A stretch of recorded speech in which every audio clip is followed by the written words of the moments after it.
in heaven above. What is this thing called love?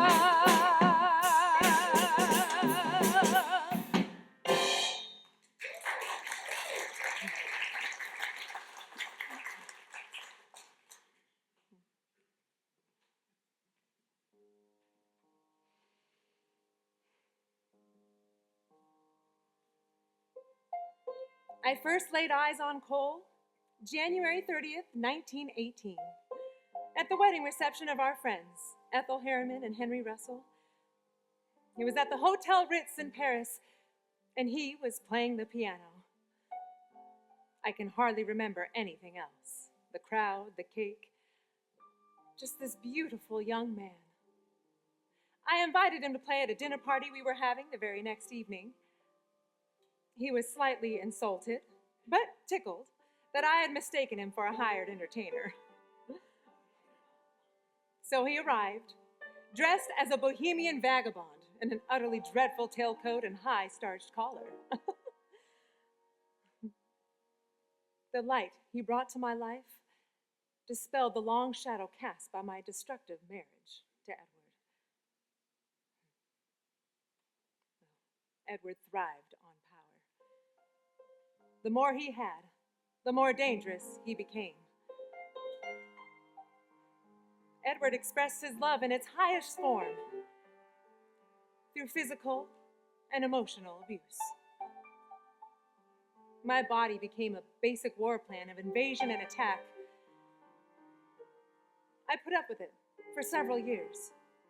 Heck, Alexander Pope said, if it's in one's character to be abused, there's no one like a family member to do the business.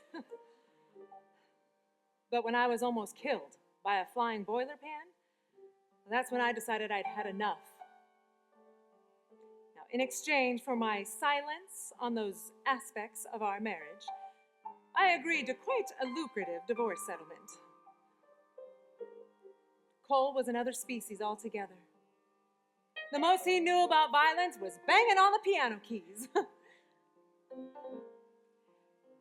I tolerated his other appetites for men because I had his love, which all I needed.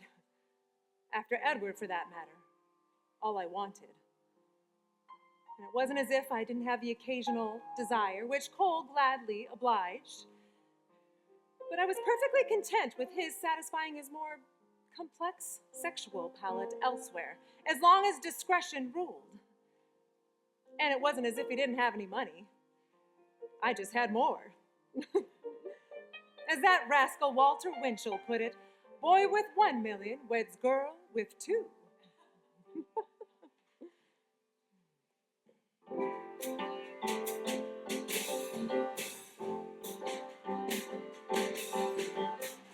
Ours a white Riviera under the moon. Ours a gondola gliding on a lagoon.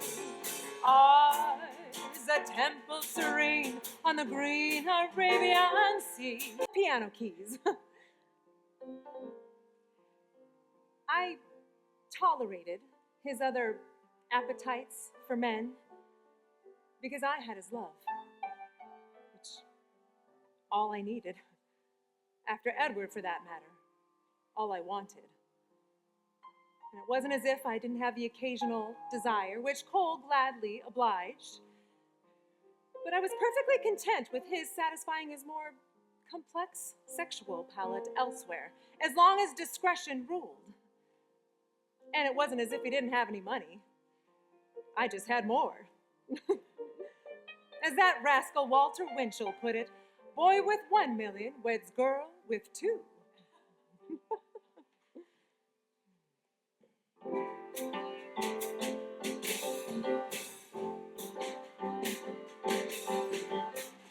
Ours a white Riviera under the moon. Ours a gondola gliding on a lagoon. Ours a temple serene on the green Arabian Sea. Or maybe you'd rather be going gaga and gay Paris. Ours the silent Sierras bringing the dawn, or a sun-spotted Devonshire lawn dotted with flowers. Mine the inclination, yours the inspiration. Why don't we take a vacation and make it all ours? The high gods above look down and laugh at our love and say to themselves, how tawdry it's grown. They see our cars in front of so many bars when we should be under the stars together but alone. Ours is the chance to make romance our own.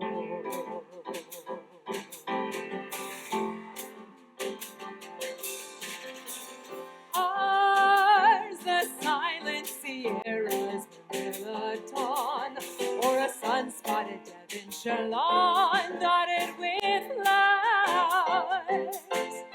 Mine the inclination, yours the inspiration. Why don't we take a vacation and make it all ours?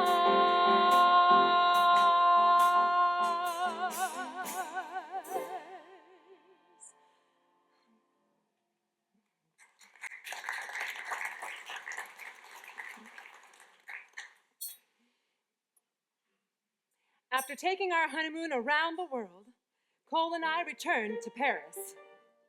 America was still our country, but as Gertrude Stein put it, Paris was our hometown, and we were the toast of it. In Paris, we were not Mr. and Mrs., no. We were les copotiers. Well, I was one of the first brunettes to ever dye her hair blonde. And mesdames and mademoiselles, possessing a certain elegant style, were being referred to as looking very Linda Porterish. Not bad from a girl from Louisville, Kentucky. Well, Cole just loved all the fuss. He always made me feel utterly feminine and desirable. He'd even get a little jealous when other men would look my way. But rather than throwing a punch, he'd throw out a wink and wait to see if that fella's head just might turn both ways. It never ceased to amaze me, though, how his creative energy was just as virile as his sexual energy. I cherished Cole's respect for my opinion. If something didn't sit quite right with me, he'd march right back to that piano and give it another go, while I tended to my beloved rose garden. This challenged me to tap into deeper and profound resources of mine that I never knew existed.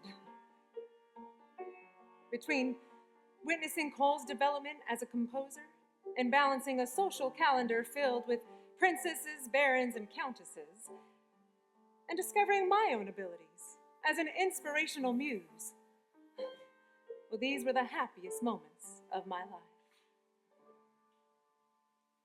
I love Paris in the springtime.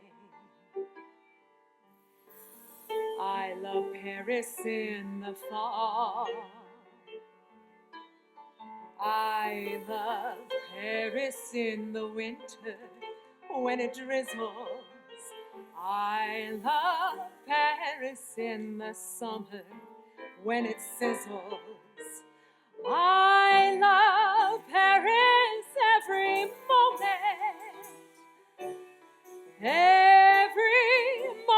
of the year. I love Paris. Why, oh why do I love Paris? Because my love is near. I love Paris in the springtime. I love Paris in the fall. I love Paris in the winter when it drizzles. I love Paris in the summer when it sizzles. I love Paris every moment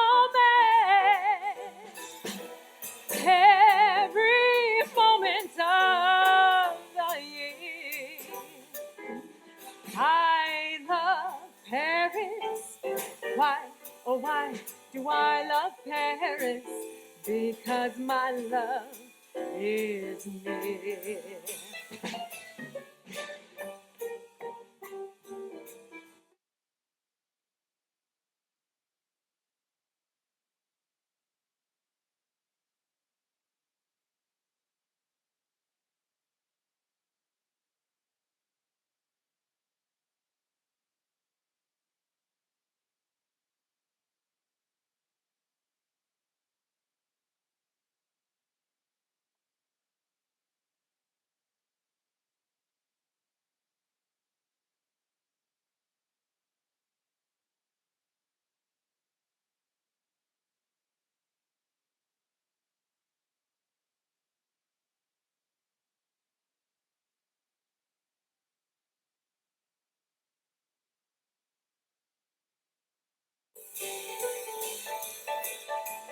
I love Paris in the springtime. I love Paris in the fall. I love Paris in the winter when it drizzles. I love Paris in the summer when it sizzles. I love Paris every moment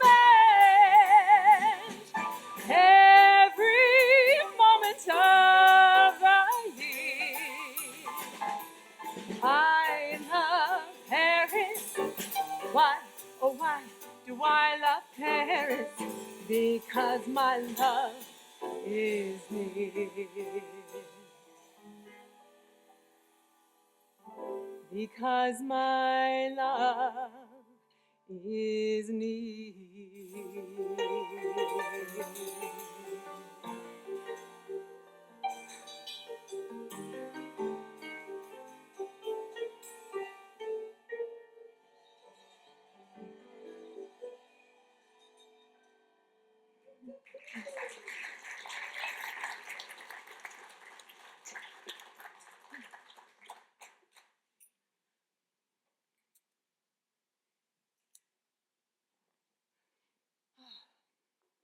Cole's music was gaining popularity in Paris. The Paris cabaret scene was sophisticated and daring, and unlike the States, much more welcoming of entertainers of color. Leslie A. Hutchinson, one of the wittiest entertainers we've ever met, became a dear friend of ours. And soon, Cole preferred his rendition of his songs over anyone else's. He was a sexy and worldly old chap from the West Indies. Well, he encouraged us to venture out into a small club called Le Grand Duc and meet its vivacious owner, Bricktop, a former West Virginian of all things. But when we arrived, Bricktop happened to be singing a Cole Porter composition. If you could have only seen the smile on his face.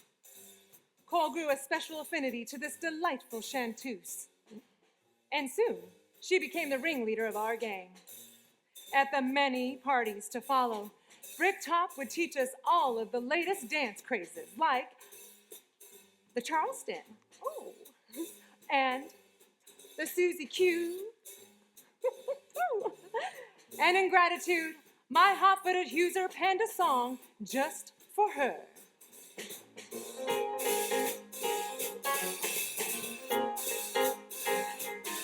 Miss Otis regrets she's unable to lunch today.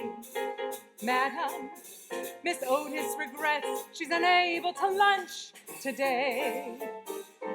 She is sorry to be delayed, But last evening down in Lover's Lane she strayed. Madam, Miss Otis regrets she's unable to lunch today. She woke up and found that her dream of her love had gone. Madam, she ran to the man who had led her so far astray. And from under her velvet gown, she drew her gun and shot her lover down.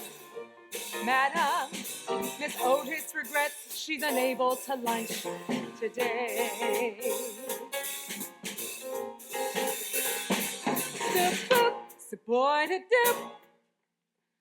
So-ba-da-doo-button day, so-ba-doo-ba, sweet and do hey, so-whoop-be-but-hey, so-boop-ba-die-dun-dun-doo-hey, so-ba-doo-ba-day, so-ba-da-dee, sweet-da-doo-dun-doo-hey-da-doo-hey. When the mob came along and grabbed her out from the jail, Madam, they hung her up on the old willow across the way. And the moment before she died, she lifted up her lovely head and cried, Madam, Miss Otis regrets she's unable to lunch today.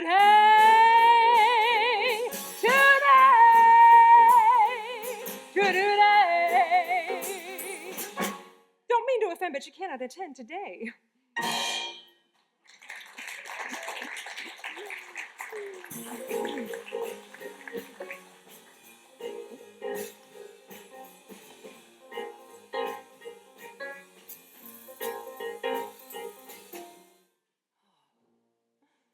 The 1920s remained one big party. My table settings traveled from Paris to Venice in the summertime, as did our impressive roster of guests. You had to be on your toes at the porter dinner table and have the courage to be yourself. Because if you didn't, well, someone else might be sitting in your seat the very next night. The stakes were high and usually served medium rare. Royalty was always a plus, but amusement trumped all, for Cole certainly amused everyone. He always had that extra ace up his sleeve. Like the musical birthday gift he presented to the Princess of San Faustino, the former Jane Campbell of New Jersey. It's called the Scampi. Well, I knew Cole had even greater gifts to be explored, so I encouraged him to write more serious music. Though I was unsuccessful with getting him to study under Stravinsky, he did enroll in the Scala Cantorum, where he learned harmony and theory. Well, be careful what you wish for. Cole got inspired to write a ballet, which led to us inviting Sergei Diaghilev and company down to the Palazzo in Venice, which in turn inspired Cole to do even more writing. Letters.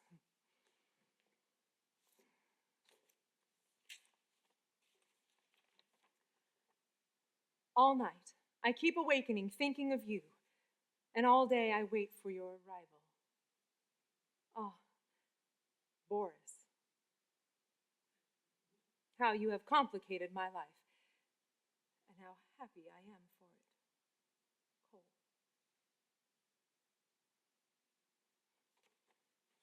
Boris Kochno, Diaghilev's assistant and collaborator. He was a gorgeous 21-year-old dancer who had the talents of writing libretti, stimulating libidos and breaking hearts.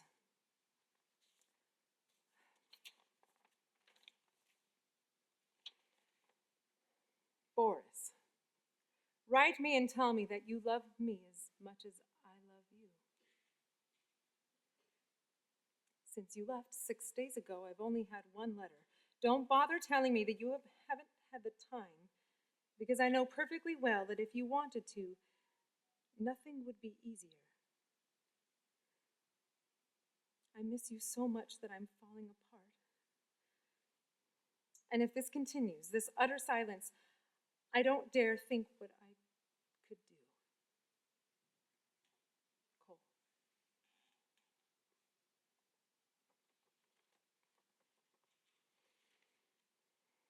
I never imagined he'd fall in love.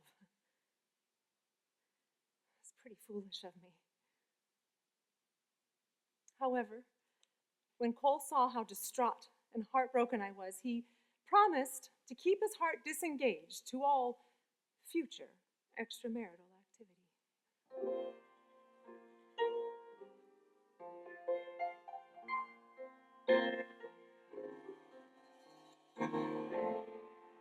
In the still of the night,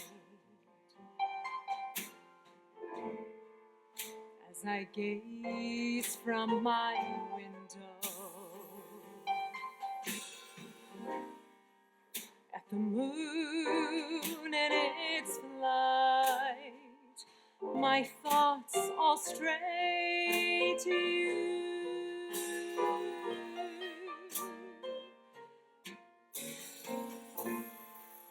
In the still of the night, while the world's all a-slumber, oh, the times without number, darling, when I say to you,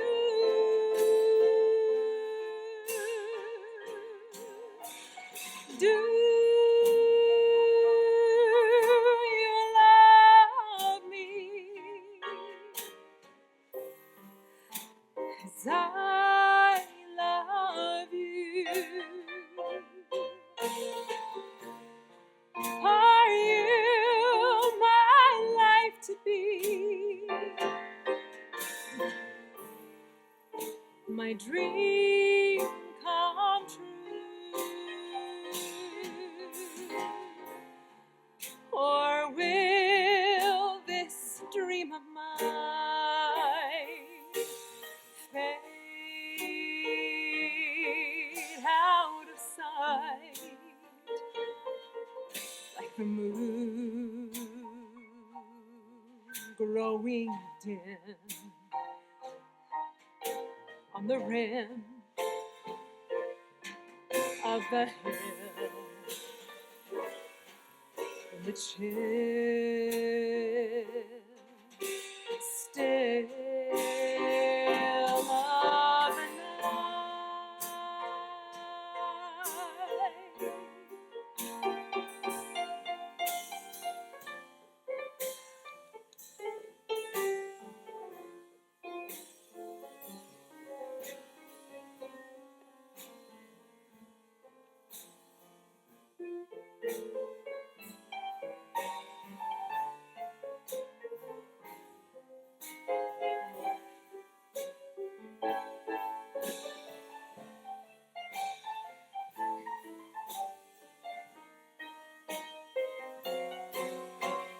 Do you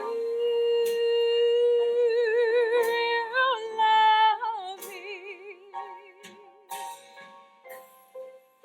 as I love you?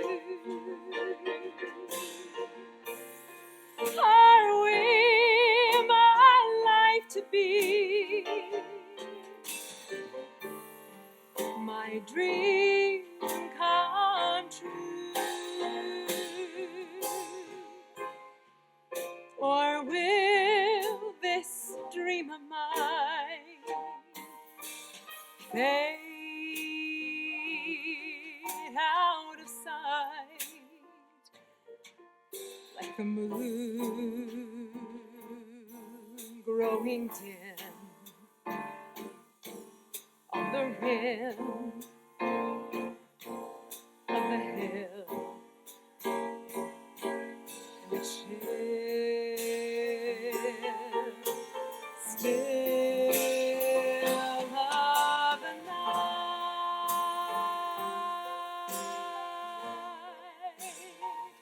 of the night.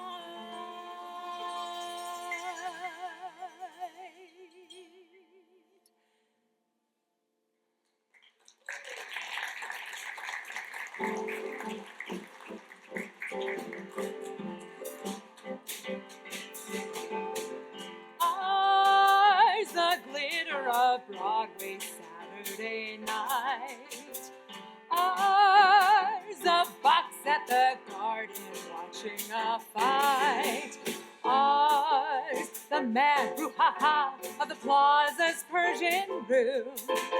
For if this fills you with gloom, we can go admire grants too. Ours, a home on the river facing the east, or of one of Park Avenue's least frightening towers.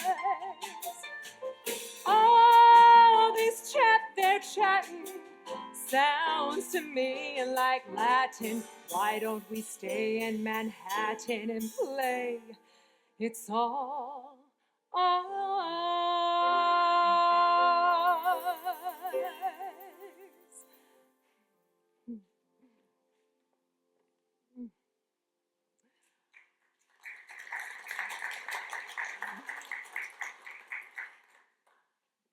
My dear friend Irving Berlin became a big fan of Cole's while we were in Venice.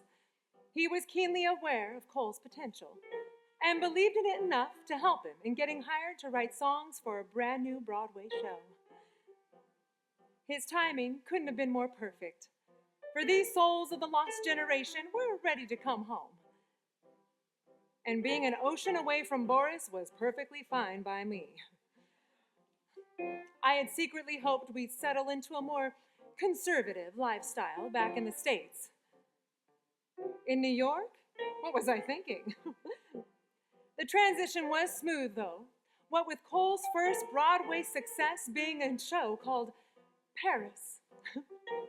Our years in Europe greatly influenced him and helped him to define, in all the hit shows that followed, that distinctive Cole Porter style and sound. Birds do it, bees do it, even educated fleas do it. Let's do it, let's fall in love. In Spain, the best upper sets do it. Lithuanians, and let's do it, let's fall in love. The Dutch in old Amsterdam do it, not to mention the Finns. Folks in Siam do it. Think of Siamese twins from Argentines without means do it. People say in Boston even veins do it. Let's do it, let's fall in love. You've got that thing, that certain thing, that thing that makes birds forget to sing. Yes, you've got that thing, that certain thing. I always knew Cole had that thing, but now New York was discovering it. And with all that public attention, only made our private time more special. We're all alone, no chaperone can get our number. The world's in slumber, let's misbehave. There's something wild about you, child, that's so contagious. Let's be outrageous, let's misbehave. You do something to me, something that clearly mystifies me. Tell me, why should it be? You have the power to hypnotize me. Let me live beneath your spell. You do that voodoo that you do so well. For you do something to me that nobody else could do. Ba-do-ba-do. So let's do it. Let's fall in love.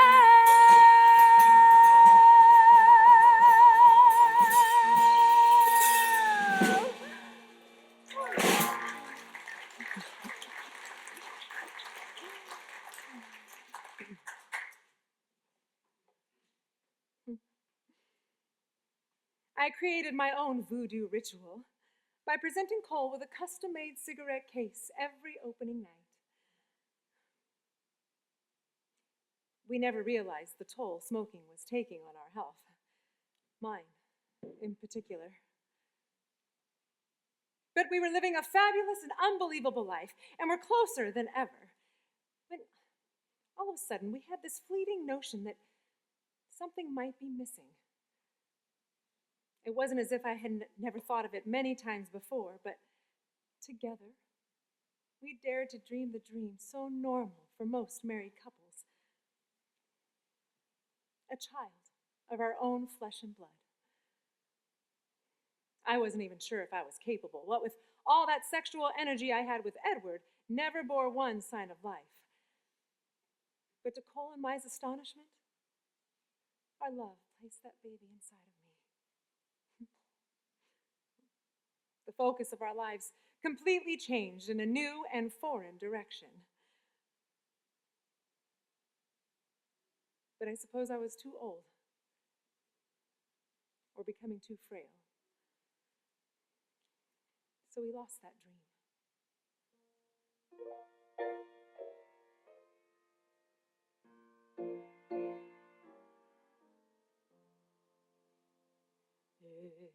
If you're on the town, if you're on your own, well, I'm sort of down and sick of being alone.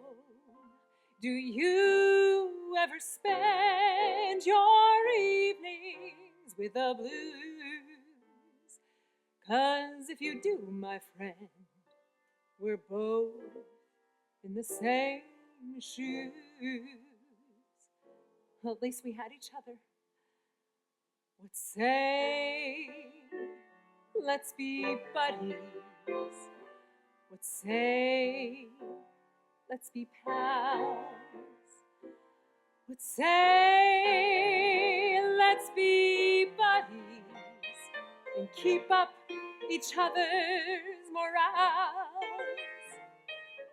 I may never shout it, but many's the time I'm blue. I'd say, how's about it? Can't I be a buddy to you?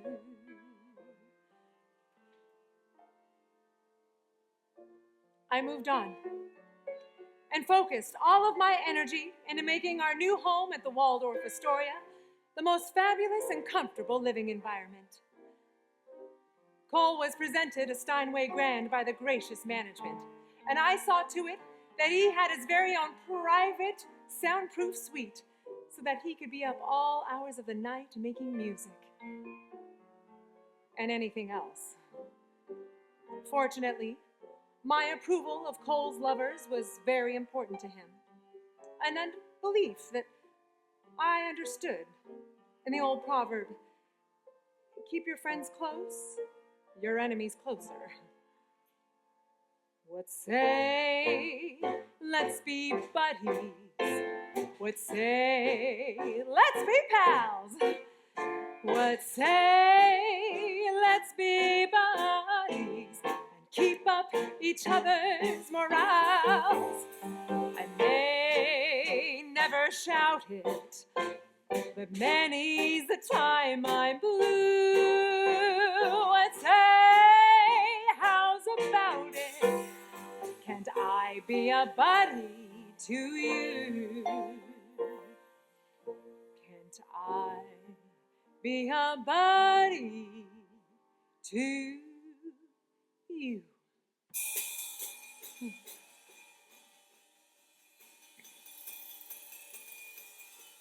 On New Year's Day, 1935, Variety magazine declared this is the Cole Porter year. Every platter, chatter, and radio station gives something out by Porter. And in 1936, the state of Indiana declared May 23rd, Cole Porter Day. Life's great, life's grand, future's all planned. No more clouds in the sky. How I'm riding high. Someone I love mad for my love. So long, Jonah, goodbye. How I'm writing. My husband had become a bona fide star, and he also helped make a star out of his favorite new chanteuse, Ethel Merman. Cole was crazy about La Merman. He thought her voice sounded like a big marching band going by. And did he ever write for her? Anything Goes, Red Hot and Blue, Panama Hattie, one hit show after another.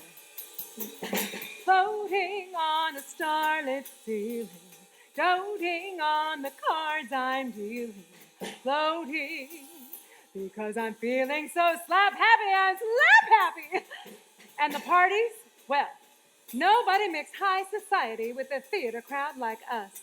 The Astors and the Harrimans partied the night away with Moss Hart, Al Jolson, and Fanny Bryce. New York was ours. But for as much as we love New York, Hollywood called with an offer from MGM to write for the silver screen. Now, this was an invitation Cole simply could not refuse. So off we went. So ring bells, sing songs, blow horns, beat guns. Our love never will die. How I'm riding high. Luck had socked me, simply knocked me for a loop. Luck had dished me till you fished me from the soup. Now together we can weather anything. So please don't sputter if I should mutter life's great. Life's great. Future all planned. Our love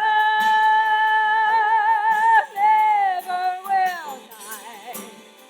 How I'm riding high.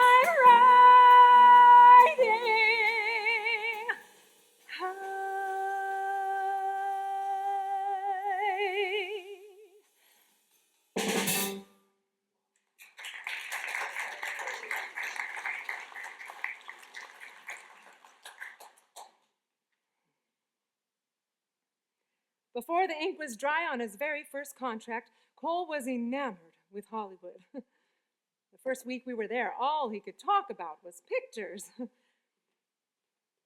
I, however, was less enthusiastic about the intellectual atmosphere, and I feared it might numb Cole's creativity.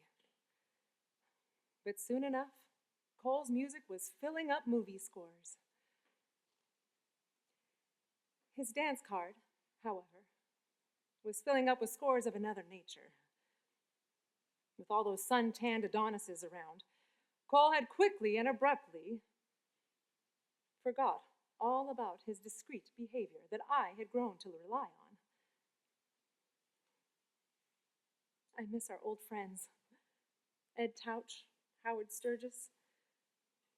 They were like family. We lived together, traveled together. We shared a common understanding of each other's dignity and mutual respect. But this new crowd, taking up residency in my swimming pool, well, they didn't play by the old rules, and I had quickly grown to dislike it there. On top of that, under the merciless lens of Hollywood, my having to mix and mingle with young starlets like Greta Garbo and Joan Crawford, the former Lucille Lesueur, well, it was starting to make me feel less Linda Porterish and more like Cole's mother. The decade between us started to feel like a century. And for the first time, I felt unappreciated. Even worse, unimportant to Cole. Well, he started to treat me like I was getting in the way of all the fun. Well, go to hell, Cole. I begged him to spend less time in Hollywood, more time with me, but he wouldn't listen. He felt like it was living on the moon. And so he signed on for more and more pictures. And so I signed over and out.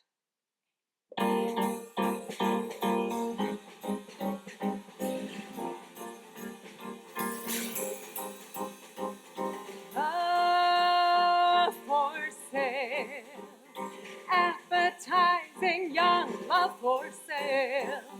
Love that's sweet and still unspoiled, love that's only slightly soiled. Love for sale. Who will buy? Who would like to sample my supply? Who's prepared to pay the price for a trip to paradise?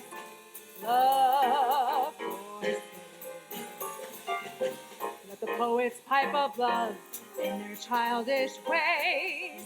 I know every type of love better far than they. If you want the thrill of love, I've been through the mill of love. Old love, new love, any love but true love for sale. Appetizing young love for sale. If you wanna buy my wares, follow me and climb the stairs of love for sale.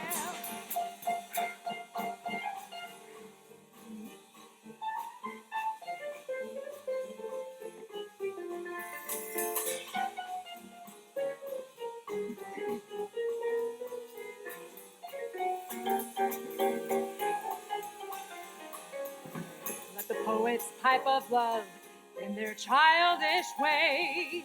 I know every type of love better far than they. If you want the thrill of love, I've been through the mill of love. Old love, new love, any love but true love for sale. Appetizing young love for sale. If you wanna buy my wares, follow me and climb the stairs of love for sale. Love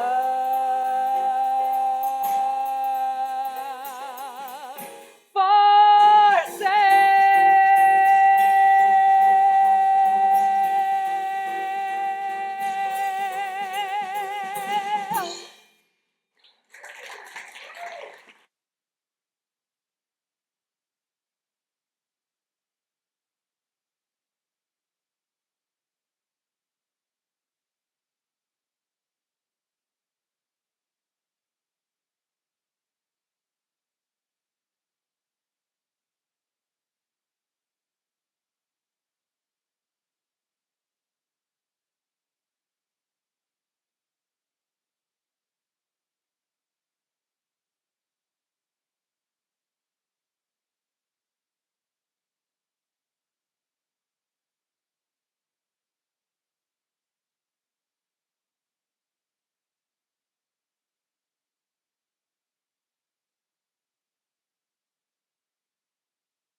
I packed up my dignity, along with a few favorite gowns and jewels, and made my way to the familiar comforts of Paris. Visited some old friends, did some Riviera hopping, but nothing seemed to ease my state of mind. On top of that, my health was growing frailer, what with my weak lungs so close to my aching heart. I had the stunning revelation that I had been played for a fool. There's no worse feeling than believing that you have reached the expiration date to the one person you devoted your life to. So I filed for divorce. Well, that seemed to turn Cole's head. He followed me to Paris, pleading, begging for my return. But I was too proud, and I sent him on his way. I regretted it immediately and missed him terribly.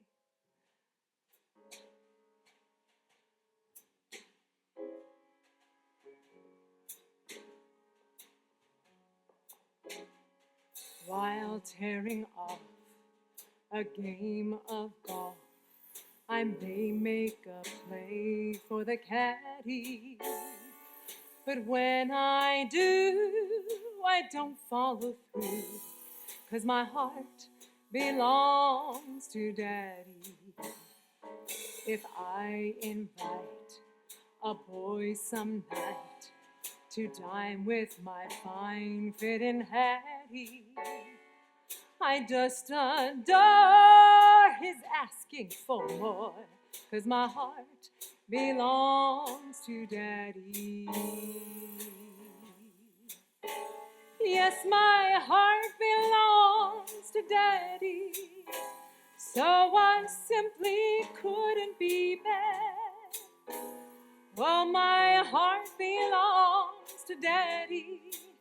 Dad, dad, dad, dad, dad, dad, dad. So I want to warn you, laddie, though I simply couldn't be bad, that my heart belongs to Daddy, 'cause my Daddy, he treats it so well.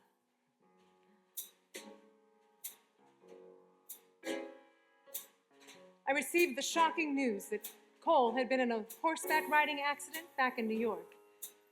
The horse fell on him, crushing both of his legs. The doctors wanted to amputate both legs immediately, but I begged them to do nothing until I arrived.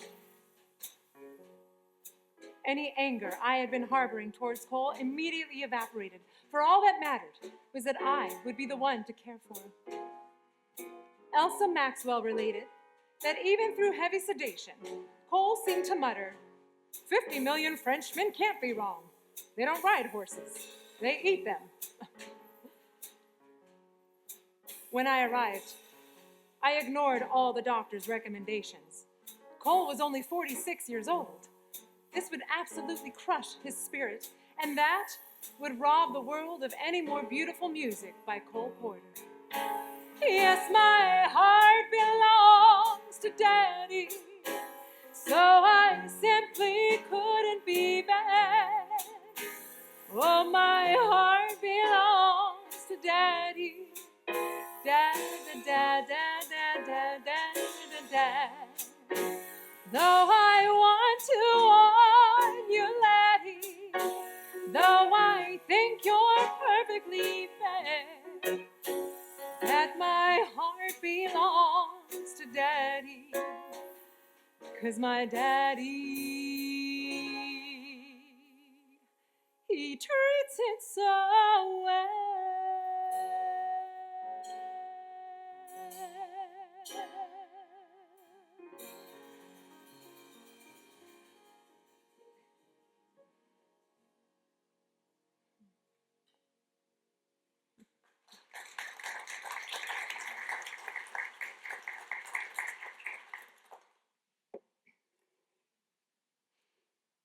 So, we were back together, united in all our frailties and disabilities. I often wondered what would have happened to us if the accident hadn't occurred. I also wonder if this was one of Cole's unconscious ploys to get me to return and care for him. Ironically, he did his share of caring for me through the years. He was ever so thoughtful in doing so, always trying to get friends to come visit me or to write me letters to help buck me up during my stints of immobility. And despite 30 surgeries and constant pain, he never pitied himself. He got Ethel Merman to wave hello to me from the TV screen. And he made a game out of naming each leg. The stronger, sweeter, more cooperative left leg was Josephine. And the psychopathic demon of her right leg was Geraldine. I made it my business to stay clear of Geraldine. Cole was a constant source of inspiration. Despite all the pain, his ability to continue to write Broadway shows, well, it challenged me with my daily dealings of emphysema and all its medical accoutrements. Together, we managed to stay in denial as much as we could about what a pair of broken Fabergé eggs we had become. My life was simply hellish. I didn't stand a chance. I thought that I would relish a tomb like General Grant's, but now I feel so swellish, so well, some Maxwellish, that I'm giving a dance. I feel like $1 million. I feel simply out of sight. So come on down, I'm throwing a ball tonight. I'm full of the old paprika. I'm loaded with dynamite. Ha! So come on down, I'm throwing a ball tonight. A certain person just brought some news, and wow, was it great. So I'm rehearsing my dancing shoes, 'cause now I can celebrate. I feel like $1 million. I feel simply out of sight. So come on down, I'm throwing a ball tonight. I invited Wendell Willkie, I invited FDR, and for photographs, I asked the staffs of Life, Look, Peek, Pick, Clack, McClick, and Harper's Bazaar. I invited Monty Woolley, and of course I asked Cliff Odets. But to my surprise, every one of those guys tendered his regrets. But still I feel like $1 million. I feel simply out of sight. So come on down, I'm throwing a ball tonight. I invited Monty Woolley, that sweet Lucille LeSueur. I thought we'd hop-mop, we'd shish kebab, a dish, diced, stewed, spiced, smoked, sliced, and served on a skewer. And that former West Virginian, Madam Brick, and Mr. Hutch both had books to read, so they RSVP'd. No, but thanks so much. But still I feel like $1 million. I feel simply out of sight. So come on down. Woo! Come on down. I'm feeling magnific. I'm throwing a terrific ball tonight.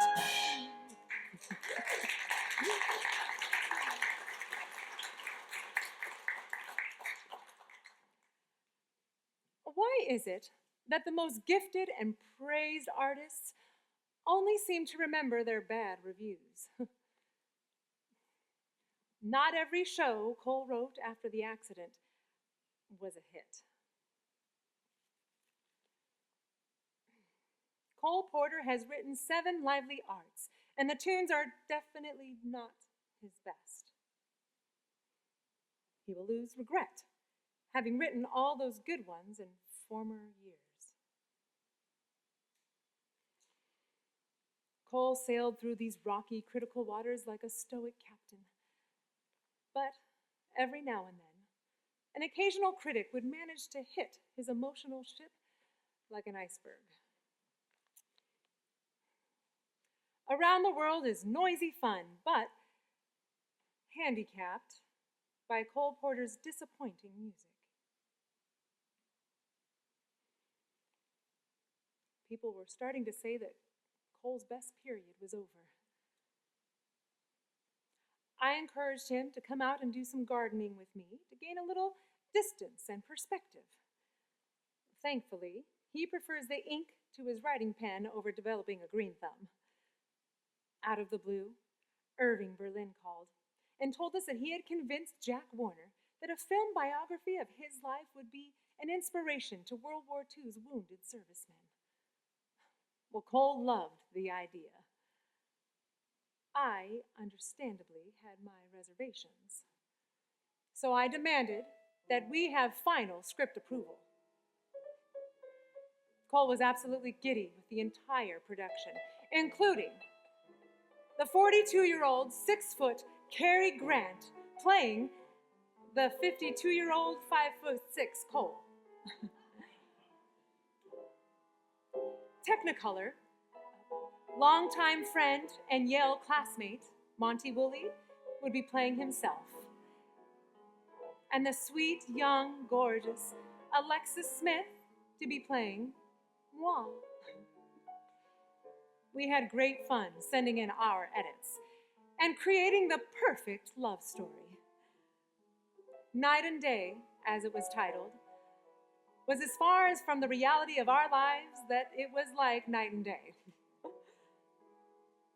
But how thrilling it was to see myself being portrayed as such an enchanting young girl. We spent a lifetime celebrating Cole's triumphs. So in a small way, this celluloid fantasy became a triumph for me. Night and day, you are the one. Only you beneath the moon and under the sun. Whether near to me or far, it's no matter, darling, where you are. I think of you night and day and night. Why is it so that this longing for you follows wherever I go? In the morning traffic boom, in the silence of this lonely room, I think of you night and day. There's a Hollywood that's good. There's a Hollywood that's bad. And through any other town, there's the up and the down, the hyper happy and super sad. But if one could be a queen of the ever wider screen, then that one could tip her hat and go tell the world just where it's at. There's a Hollywood that's good. Night and day, under the heart of me, there's an oh, such a hungry, burning yearning inside of me. And this torment won't be through till you let me spend my life making love to you day and night, night and day.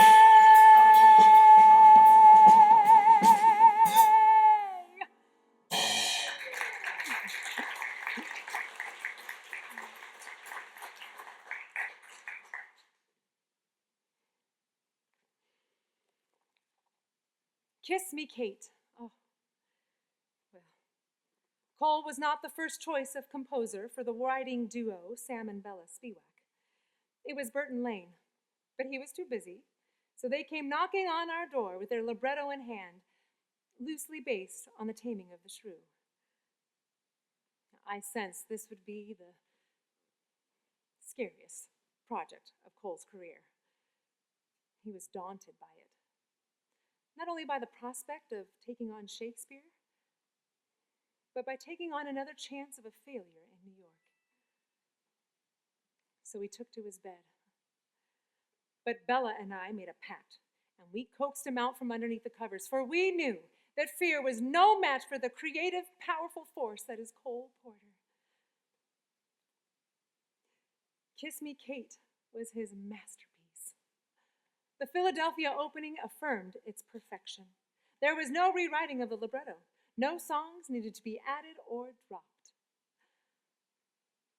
I was so thankful that I was healthy enough to be able to attend Broadway's biggest opening night ever. I won't even begin to name drop who all was there, but let's just say everyone, including all the formerly known as.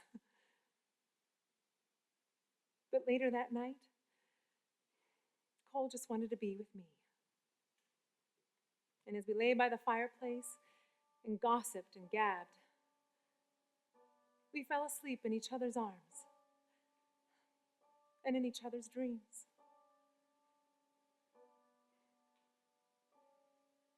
Wunderbar, wunderbar,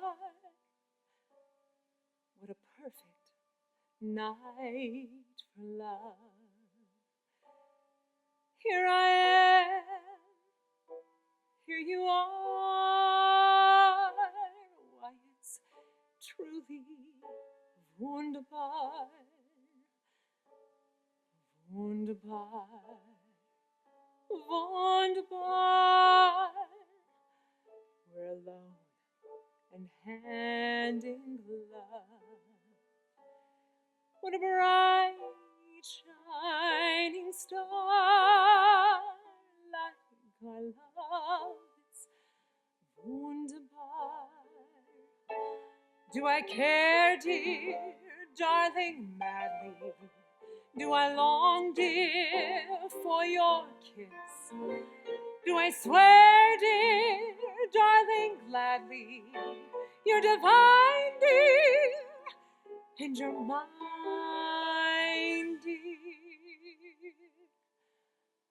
Wunderbar, wunderbar, there's our perfect star above. What a bright, shining star, like our love, it's wunderbar. Do I care, dear, darling, madly? Do I long, dear, for your kiss? Do I swear, dear, darling, gladly, you're divine, dear, and you're mine, dear?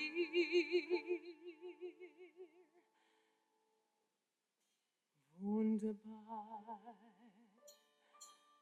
wunderbar, there's our perfect star above. What a bright, shining star, like our love, it's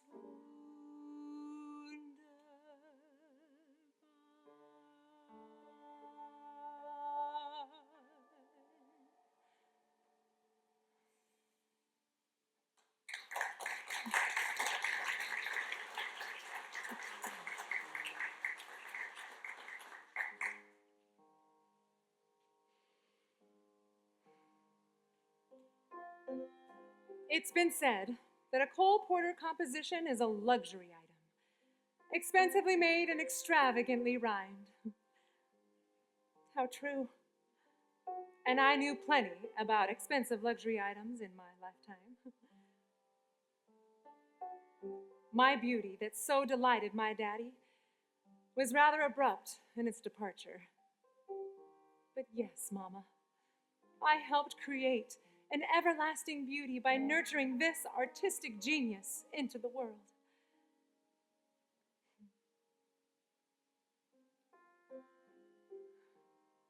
The light that Cole spent on my life was a wonder.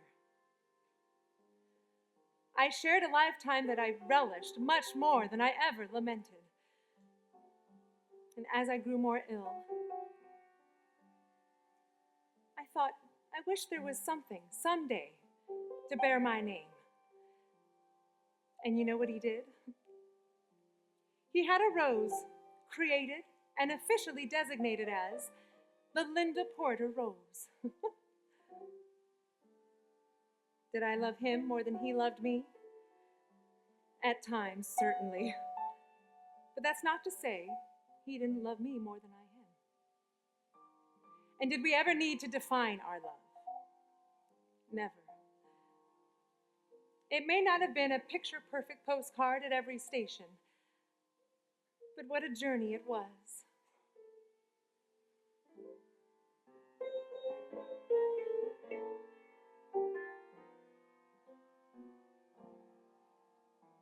They say a woman's heart can't be bought by any vain, tawdry treasure. They say a woman's heart can't be caught by any inane, passing pleasure. They say, especially if she be fair, that like the bee, the leaf she ranges, pursuing flowers more sweet and more rare, by any fancy changes. I say that when a woman's in love, her one true love, she wanders never. I say that when a woman's in love, alack-a-day, she loves forever. I say that when a woman's in love, her one true love, she wanders never. I say that when a woman's in love, she loves, she loves, she loves.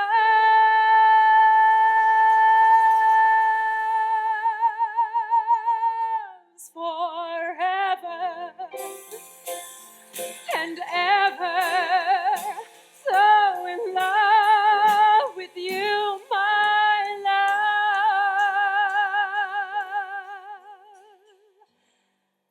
forever.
The night is young, the skies are clear, but if you want to go walking, dear, it's delightful, it's delicious, it's lovely. I understand the reason why you're sentimental, 'cause so am I. It's delightful, it's delicious, it's lovely. You can tell at a glance what a swell night this is for romance. You can hear dear Mother Nature murmuring low. Let yourself go, so please be sweet, my chickadee. And when you kiss me, just say to me, it's delightful, it's delicious, it's delectable, it's delirious, it's developed, it's the limit, it's deluxe, it's the lovely. You can tell at a glance what a swell night this is for romance. You can hear dear Mother Nature murmuring. Let yourself go. Let yourself go. In olden days, a glimpse of stocking was looked on as something shocking, but heaven knows anything goes. Good authors, too, who once knew better words, now only use four-letter words, writing prose. Anything goes. The world has gone mad today, and good's bad today, and black's white today, and day's night today. Most guys today that women prize today are silly gigolos. And though I'm not a great romancer, I know that you're bound to answer when I propose. Anything goes. Anything, anything, anything. Anything goes.